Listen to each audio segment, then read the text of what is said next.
here. Listen, we by accident we saw trailer for Three Billboards the day before we actually went to see it. We were gonna see it anyway, but anyways, we saw and most of the stuff that was in the trailer, if not everything, was in the movie. Some of the stuff in the trailer didn't make sense, like that. What we later found out was Officer Dixon crashing the window and going into a building that didn't make sense in the trailer, but in this movie it makes so much sense. Trailer, no, definitely, but haven't watched the trailer. I think the trailer might give some stuff away. Oh no, it does, but it doesn't give you, like, you don't really understand why stuff is happening. Yeah.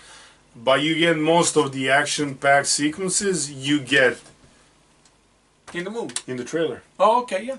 So the trailer does relieve something, but it also gives you a wrong impression of the movie. Definitely. Unless you know who's actually making the movie, and unless you watch some of his other stuff, then you know what you're in for. Who was making the movie, man? The guy who made the Seven Psychopaths and the others. He has this, like, crazy way of making movies.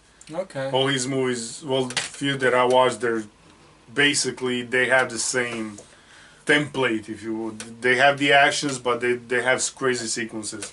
And they have Sam Rockwell in them. Sam Rockwell is in this movie? Yeah. I didn't even recognize him. He's Dixon. I know, but I didn't even recognize him until you told me that, like, is Sam Rockwell in this movie, and then, oh, there's Sam Rockwell. I was like, I don't see it, but okay. Because this movie, he has bizarre elements. A lot of bizarre elements. Especially his character. I mean, like, the only thing that would make this movie even more weirder if it was actually based on something that actually happened. I mean, I'm sure teenage girls get, they get raped and stuff like that. I mean, that stuff happens in the real world, but nothing like this actually, like, mother making billboards like a year after the things happened. She put up these 3 billboards calling the local sheriff office to responsibility, and because she wanted to know what was we watch all these detective shows and stuff, you have all these CSI and NCIS and other Sherlock and Hawaii 5-0 and whatnot, and they always solve the case. They always solve the case. Case is always solved, but sometimes in real life, case is not solved. What are you showing? Yeah, in Bruges. Okay, I watched in Bruges. In Bruges and in Seven Psychopaths, those are the 2 movies. Yeah. He wrote them, he directed them, and they all have the same bizarre, weird effects to it.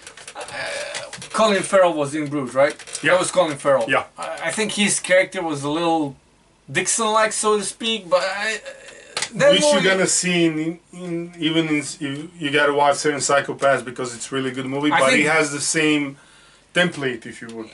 There's a bizarre element to all his movies that he does. They are a little weird. They have certain action sequences. Yeah. All of them are the same.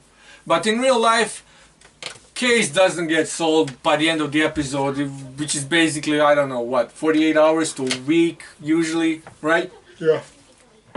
So basically the case goes cold, and pretty much, and the mother is pissed off, and she's she wants to know, she wants to bring whoever it was that did stuff to her daughter to justice. This is 9 months later. Yeah. So if you didn't catch him by this time, they even brought up in this movie, this is gonna be one of those cases that you don't solve, then 5 years down the line somebody overhears 2 guys talking in a bar, or in a prison cell. Yeah. And this case miraculously gets solved because the guy confesses the whole thing. Somebody overhears it. Yeah, and something like that almost happens in the movie. And yeah, almost. Almost. And the movie is pretty much a dark dramedy because there's a lot of comedy elements. Bizarre dramedy. Yeah. Not necessarily dark. Yeah. I mean, it's dark humor. So. Oh yeah. There's drama elements in it, there's comedy elements in it, it's twisted and it's bizarre. You have it's Ebbing, Missouri. The year is 2018 in this movie, but they're still living as if it was like almost 50 years ago, Pretty much everybody knows everybody knows what's going on. It's a small town, USA. And, there's still racism towards, black people and... people of color. Yeah. African American is the correct term, but whatever. You know, for the point of this movie, yeah, they call him, you know, it's like there's a lot of that going on. Željko Ivanov is in the movie, always like... Ivanek, yeah. I mean, fellow Croatian. He hails from this region, so it's always fun to see him in a Hollywood movie. Always. Him and Rade Šerbedžija, man. I mean, although I haven't seen Rade in a long time, man. He was there in that M&M commercial for Super Bowl like 3 years ago. Yeah, that was one of the best M&M commercials ever, man. I'm gonna cut you and beat you and beat. Oh man, but in regards to this movie, I think acting was great, phenomenal, even. Oh yeah.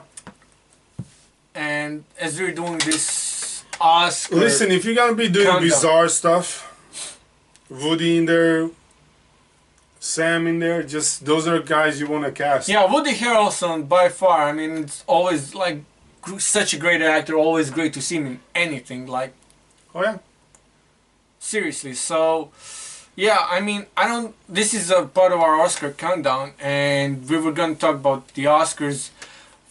I'm sure this movie was nominated for something, but we're going to talk about it in our Oscar predictions I think they even got the best movie nod and a couple of others. Yeah, definitely. So we're going to talk about that more later on. You want to rate it? Well, listen, I'm going to give it a 20 out of 30, man. I think it's a fun movie, great movie, nice movie. I just has everything going for it. Will I see it again? Maybe, probably, somewhere down the line I'm gonna watch it again with someone who hasn't seen it probably, but other than that, that's probably not gonna come back. Maybe when I'm watching Woody Harrelson, you know, works, you know, body of work, so... Well. You know, so yeah, I mean, yeah. I have nothing more to add to this review, so to speak. It's a good movie. If you missed it... If you watch In Bruges, if you watch Seven Psychopaths, you're pretty much getting the same thing here. You know, drama with the aspects you know what? If you're, I'm not gonna compare it to In Bruges because I think that movie was way more boring than this was. I'm gonna compare it to Seven Psychopaths. You can do that. I haven't seen Seven Psychopaths, but it's the same kind of movie. It's watchable at least once because you want to watch it because you. Yeah, a lot of because something good is happening on the screen and it's worth watching. Like I said, at least once. Yeah. Until next time, Bash Bruza. Yeah.